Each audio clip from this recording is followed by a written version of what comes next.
किंवा मग एक एक्झाम्पल देऊ शकतो आपण की समजा हे शेत आहे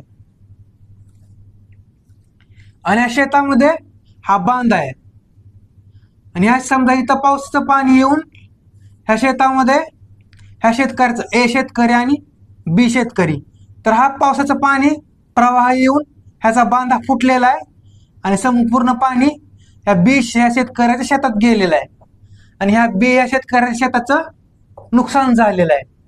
तर यामध्ये स्वतःहून त्या शेतकऱ्याने बांध तुटलेला नाही, तर हा नॅचरल फोर्समुळे हा बांध तुटलेला आहे आणि हा पाणी बी ह्या शेतकऱ्याच्या शेतामध्ये गेलेला आहे आणि नॅचरल कोर्स पाऊस किंवा महापूर ह्याने हा नुकसान झालेला आहे. तर अशा वेळेस बी हा शेतकऱ्याचं जे नुकसान झालेलं आहे तो ए ला टॉर्शियस लायबिलिटी मध्ये पकडू शकत नाही, कारण हा नॅचरल कॅलॅमिटीमुळे नुकसान झालेलं आहे. त्यामध्ये एचं काही ह्युमन इंटरव्हेन्शन नाही आणि याच्या आटोक्याबाहेर स्थिती आहे ते पाण्याचा प्रवाह अडवणं.